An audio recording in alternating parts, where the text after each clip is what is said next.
ಜೈ ಭೀಮ್. ಈ ಇಂದು J K news ಅವರಿಗೆ ನನ್ನ ಅನಂತ ಧನ್ಯವಾದವನ್ನು ಅರ್ಪಿಸ್ತೇನೆ. ಕಾರಣ ಭಾಳ ಒಳ್ಳೆ ಒಳ್ಳೆ ಯಾವುದು ಇಂಪಾರ್ಷಿಯಲ್ ಆಗಿರೋದು ಅಂತಂದ್ರೆ ವರದಿಯನ್ನು ಪ್ರಸಾರ ಮಾಡ್ತದೆ. ಹಾಗಾಗಿ ನಾವು ಭಾಳಷ್ಟು ವರದಿಗಳು ನೋಡಿದ್ದೀವಿ. ಹಾಗಾಗಿ ಮೊದಲನೇದಾಗಿ ನಾವು ಜೆ ಕೆ ನ್ಯೂಸ್ ಅವರಿಗೆ ಧನ್ಯವಾದವನ್ನು ಕೃತಜ್ಞತೆ ಹೇಳ್ತೇವೆ. ಈಗ ನಾನು ಈ ಯಾಕೆ ನಾನು ಜೆ ಕೆ ನ್ಯೂಸ್ ಎದುರುಗಡೆ ಬಂದು ಹೇಳಕ್ಕೆ ಇಷ್ಟಪಡ್ತಾ ಇದ್ದೀನಿ ಅಂದ್ರೆ, ಈಗಾಗಲೇ ರಾಜ್ಯಾದ್ಯಂತ ಎಸ್ ಸಿ ಒಳ ಮೀಸಲಾತಿ ಸಂಬಂಧಪಟ್ಟಂತೆ ರಾಜ್ಯಕ್ಕೆ ಬಿಟ್ಟು ಇಡೀ ದೇಶಾದ್ಯಂತ ವರದಿ ಆಗ್ತಾ ಇದೆ.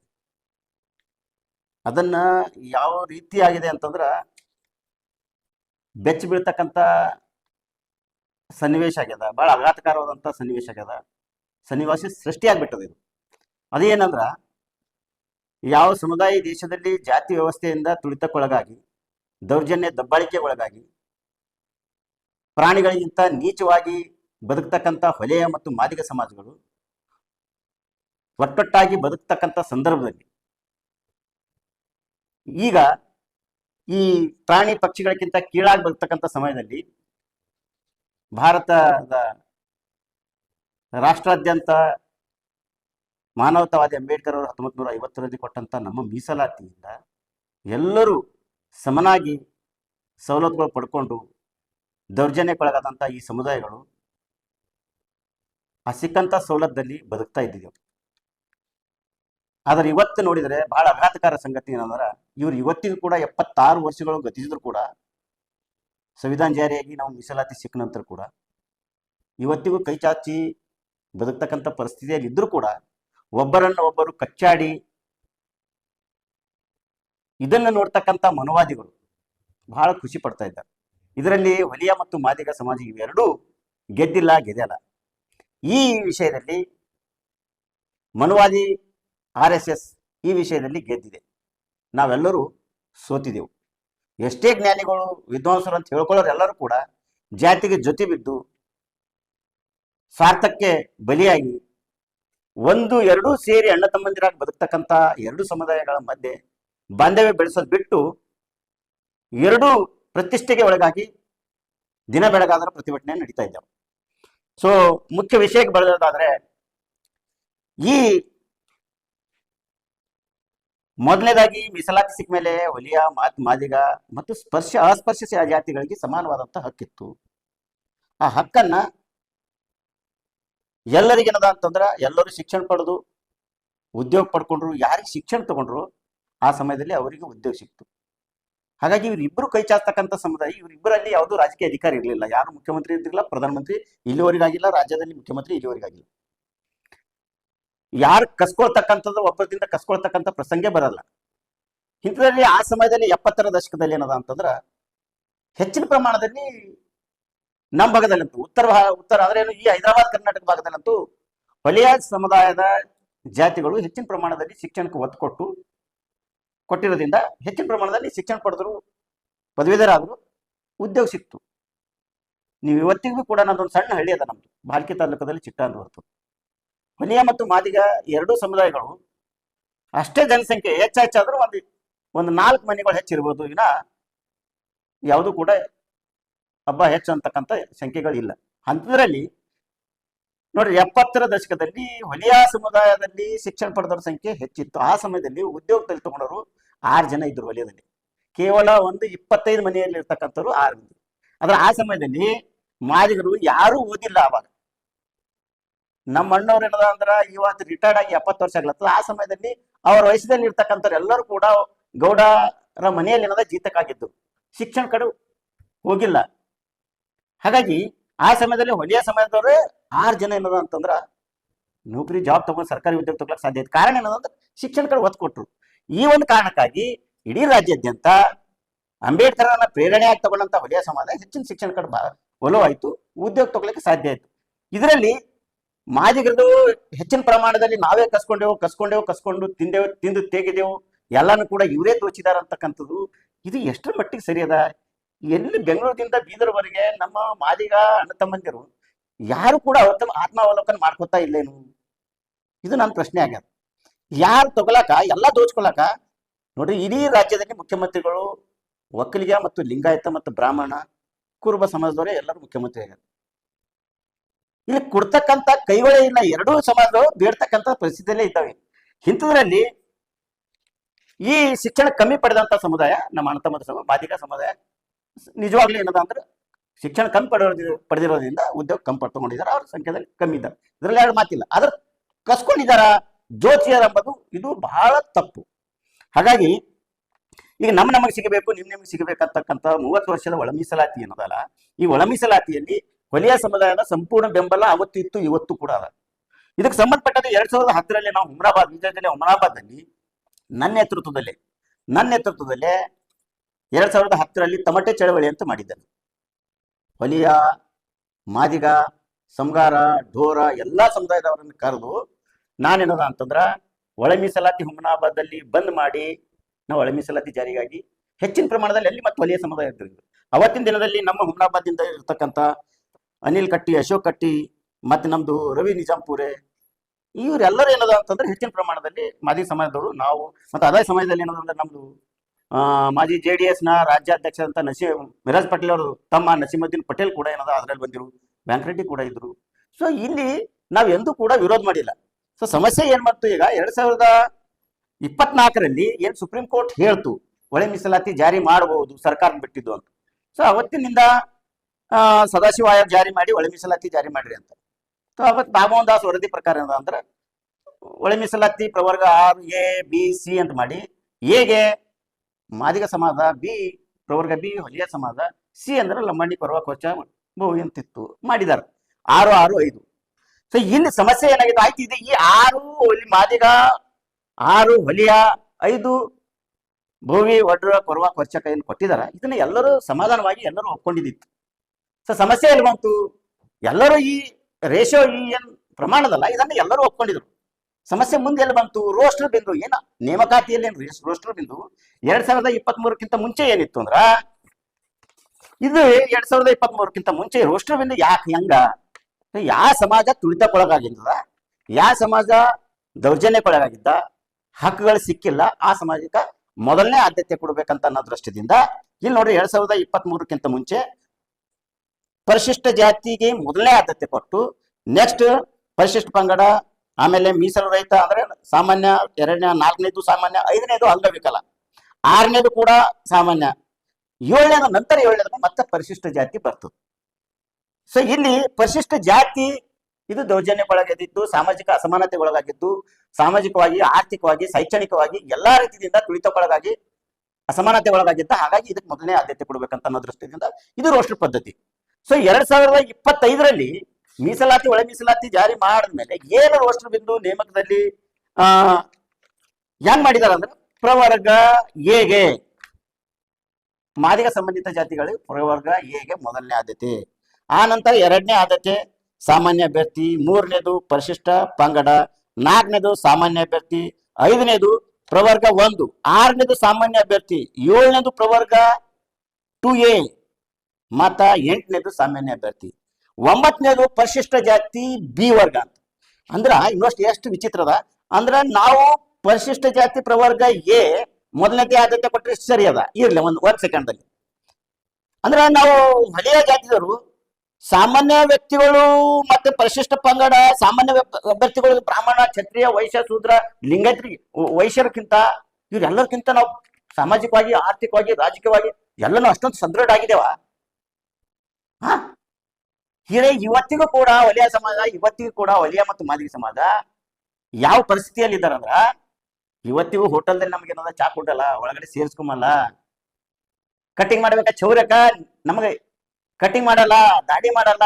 ಇಂಥ ಒಂದು ಪರಿಸ್ಥಿತಿಯಲ್ಲಿ ನಾವು 9ನೇ ಸ್ಥಾನದಲ್ಲಿ ನಮಗೆ ಸರ್ಕಾರ ಪ್ರವರ್ಗ ಬಿ 9ಕ್ಕ ಮಾದಿಗ ವಲಯ ಸಮಾಜಕ್ಕೆ ಅನ್ನೋದಂದ್ರೆ ಕೊಟ್ಟದಂದ್ರ ಮತ್ತ ಇದು ಎಷ್ಟೊಂದು ಅನ್ಯಾಯ ಆಯ್ತು. ಸೊ ಮೊದಲನೇದಾಗಿ ಹೊಲಿಯ ಮತ್ತು ಮಾದಿಗ ಇವೆರಡೂ ಸೇರಿ ಈ ತಪ್ಪನ್ನು ಮಾಡಿಲ್ಲ. ಇದು ಫಸ್ಟ್ ಸರ್ಕಾರ ತಪ್ಪು ಮಾಡಿದೆ. ಇದನ್ನ ಇಲ್ಲೇ ನಾವು 6, 6, 5 ಏನದಂದ್ರೆ ಎಲ್ಲಾ ಸಮಾಜದವರು ಒಪ್ಕೊಂಡಿದ್ರು. ರೋಸ್ಟರ್ ಬಿಂದುವಿನಲ್ಲಿ ಸರ್ಕಾರ ಎಡವಟ್ಟು ಮಾಡಿದ ಸಲುವಾಗಿ ಇವತ್ತು ಹೊಲಿಯ ಮತ್ತು ಮಾದಿಗ ಸಮಾಜ ಎರಡೂ ಏನದ ಅಂತಂದ್ರೆ ಬೀದಿಗೆ ಹಿಡಿದು ಕಾಳಗಕ್ಕೆ ತಯಾರಾದಂತ ಪರಿಸ್ಥಿತಿ ನಿರ್ಮಾಣ ಆಗ್ಯದ. ಇದು ಖಂಡನೀಯ. ಸೊ ಇದನ್ನ ನಾವು ಎರಡೂ ಸಮಾಜದಲ್ಲಿ ಇರ್ತಕ್ಕಂಥ ಪ್ರಜ್ಞಾವಂತರು ಇದನ್ನ ನಾವು ಎರಡು ಸಮುದಾಯದ ಕುಂತು ವಿಚಾರವಂತರು ಕುಂತು ಒಂದು ನಿರ್ಣಯ ತಗೊಂಡು ಸರ್ಕಾರ ಸಮ್ಮುಖದಲ್ಲಿ ಹೋಗಿ ಹೇಳೋದು ಬಿಟ್ಟು ಯಾವುದೋ ಪುಂಡಾಟಿಕೆ ತರ ಕಾಲೇಜ್ದಲ್ಲಿ ನಮ್ಮ ಭಾಗದಲ್ಲಿ ಅವರ ಪಾರ್ ಅಂತ ಬೀದರ್ ಗುಲ್ಬರ್ಗ ಭಾಗದಲ್ಲಿ ಇದು ಅವರ ಪಾರ್ ಅದ ಅಂತ. ಸೊ ಪುಂಡಾಟಿಕೆ ಬೆಂಗಳೂರು ಸೈಡ್ದಾಗ ಇರುತ್ತೆ, ಪುಂಡಾಟಿಕೆ ಹುಡುಗ. ಸೊ ಈ ರೀತಿ ಇರ್ತಕ್ಕಂಥ ದಿನ ಬೆಳಗಾದ್ರೆ ಎರಡು ಸಮುದಾಯದ ಮಧ್ಯೆ ಜಗಳ ಹಚ್ತಕ್ಕಂಥ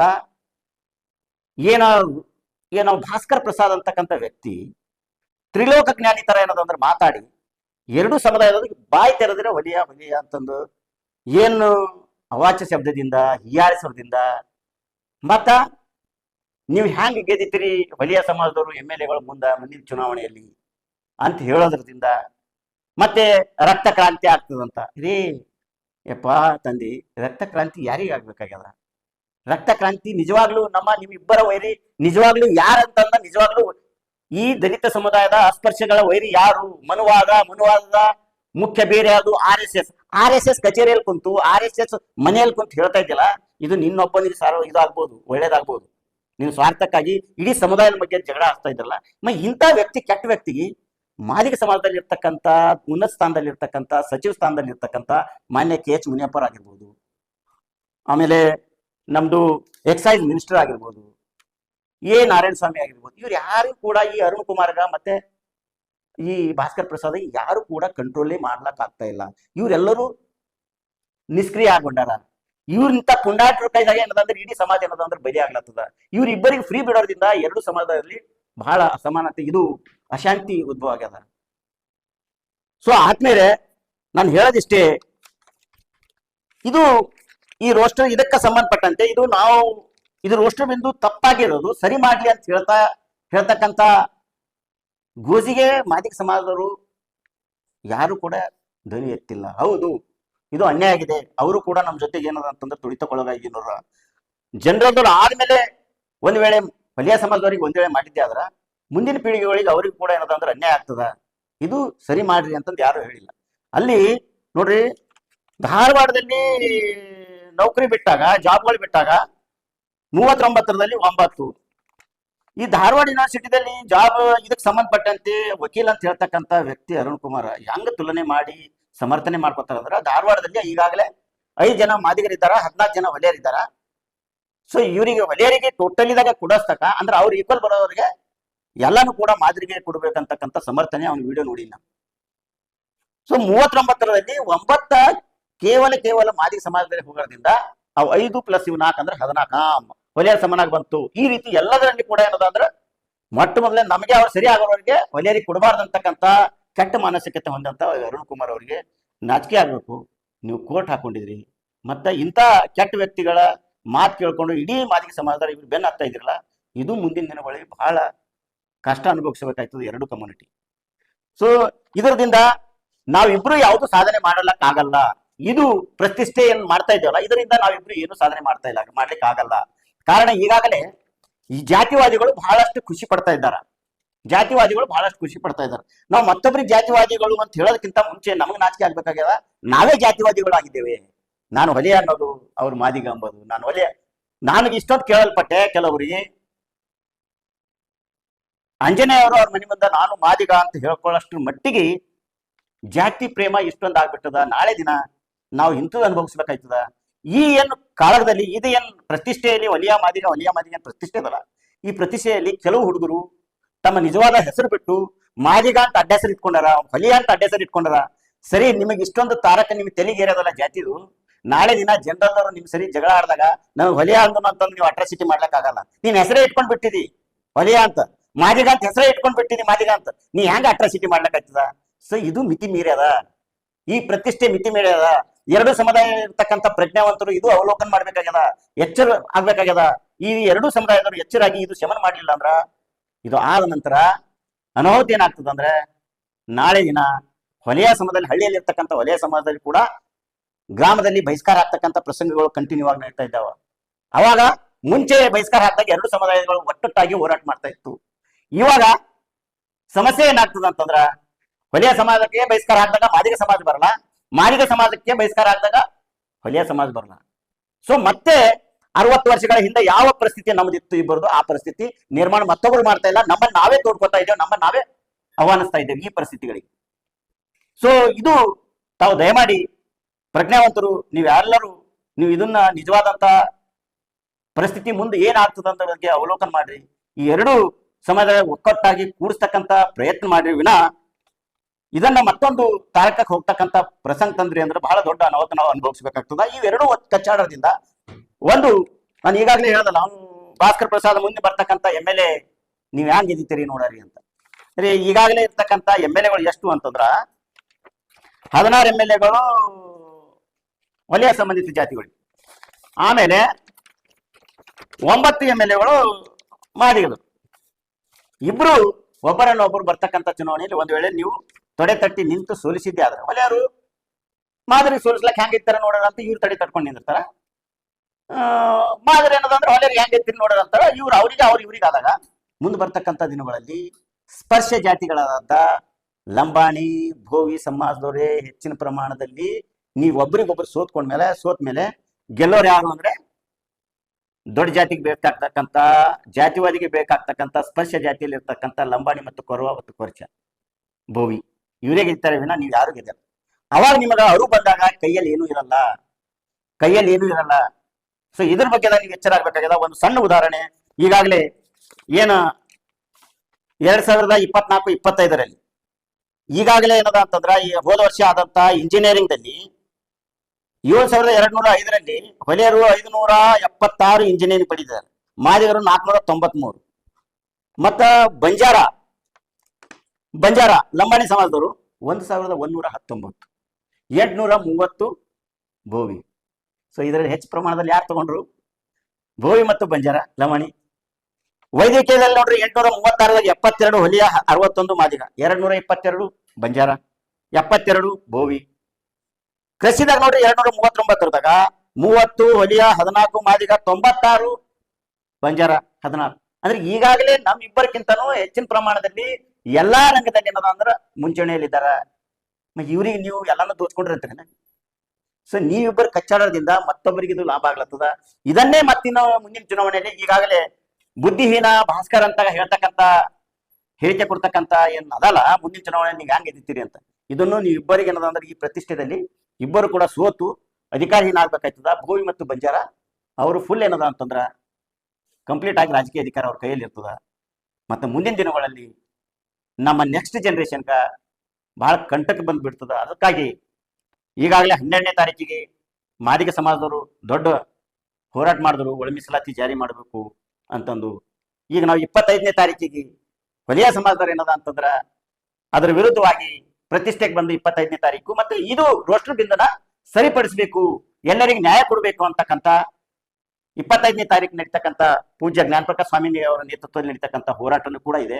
ಸೊ ಈ ಹೋರಾಟದಲ್ಲಿ ಕೂಡ ನನ್ನ ಮನವಿ ಏನದ, ನಾನು ಈ ಮಾತಾಡಿದ್ದು ಯಾರ್ಯಾರಿಗೆ ತಲುಪ್ತದೋ ಗೊತ್ತಿಲ್ಲ, ಅದರ ನನ್ನ ಮನವಿ ಏನಂದ್ರ ಯಾವುದೇ ಸಮುದಾಯಕ್ಕೆ ಟಾರ್ಗೆಟ್ ಮಾಡಿ ಮಾತಾಡೋದಾಗ್ಲಿ ಮತ್ತೊಂದು ಸಮುದಾಯಕ್ಕೆ ನೋವು ಮಾಡ್ತಕ್ಕಂಥ ಆ ಒಂದು ಪ್ರಸಂಗ ಬರಬಾರ್ದು. ಮತ್ತೆ ಎಲ್ಲರೂ ಕೂಡ ಎರಡು ಸಮುದಾಯ ಕುಂತು ಇದಕ್ಕೆ ಮತ್ತೆ ಮೊದಲಿನ ತರ ಸ್ಥಿತಿಗಳು ಎಲ್ಲರಿಗೂ ಎರಡು ಸಮುದಾಯ ಕೂಡಿಸ್ತಕ್ಕಂಥ ಕೆಲಸ ಮಾಡಬೇಕು. ಅವಾಗ ಮಾತ್ರ ಏನದ ಅಂತಂದ್ರ ನಮ್ಮ ಭವಿಷ್ಯ ಒಳ್ಳೇದಲ್ಲ. ಇಲ್ಲ ಅಂತಂದ್ರ ಎಲ್ಲರೂ ಎಲ್ಲಾ ಹಳ್ಳಿಯಲ್ಲಿಂದ ಗ್ರಾಮದಿಂದ ಹಿಡ್ಕೊಂಡು ರಾಜಧಾನಿವರೆಗೆ ಎಲ್ಲರೂ ಕೂಡ ಜಾತಿವಾದಿಗಳು ತಯಾರಾಗಿ ಕುಂತಾರ, ಬಹಳ ಖುಷಿದಿಂದ ಕುಂತಾರ. ಮುಂದೆ ನಮ್ಮನ್ನ ಮತ್ತೆ 60 ವರ್ಷಗಳ ಹಿಂದೆ ಒಯ್ಯಲಿಕ್ಕೆ ತಯಾರಾಗಿದ್ದಾರ. ನೀವು ಒಂದ್ ವೇಳೆ ನಾವಿಬ್ಬರು ಒಂದಾಗ್ಲಿಲ್ಲ ಅಂದ್ರ ಅಂತ ಪರಿಸ್ಥಿತಿಗಳು ನಾವು ಎದುರಿಸಬೇಕಾಗ್ತದ. ದಯಮಾಡಿ ಹೊಲೆಯ ಮತ್ತು ಮಾದಿಗ ಎರಡೂ ಸಮುದಾಯದಲ್ಲಿ ನನ್ನ ಕಳಕಳಿಯ ಮನವಿ, ಕೈ ಮುಗಿದು ಕೇಳ್ಕೊತೀನಿ, ನೀವು ಒಂದ್ ವೇಳೆ ಪ್ರಜ್ಞಾವಂತರ ಆಗಿದ್ದೀರಿ, ನಿಮ್ಮ ಮಕ್ಕಳ ಮುಂದಿನ ಭವಿಷ್ಯಕ್ಕಾಗಿ ಕನಸು ಕಾಣ್ತಾನೆ ಇದ್ದೀರಿ ಅಂದ್ರ, ಎರಡೂ ಸಮುದಾಯದ ಹಿತದೃಷ್ಟಿಯಿಂದ ನಿಮ್ಮ ಮನಸ್ಸಿನಲ್ಲಿ ಇತ್ತೆ ಅಂತಂದ್ರ ಸೊ ನಿಮ್ಮ ಪ್ರತಿಷ್ಠೆಗಳನ್ನ ಬಿಟ್ಟು ಎರಡೂ ಸಮುದಾಯಗಳ ಕೂಡಿಸ್ತಕ್ಕಂಥ ಪ್ರಯತ್ನ ಮಾಡಿ ಅಂತ ಹೇಳುತ್ತಾ ನಾನು ಖರೀದಿಸುವ ಪ್ಲಾನ್ ಇದ್ದೀರಾ?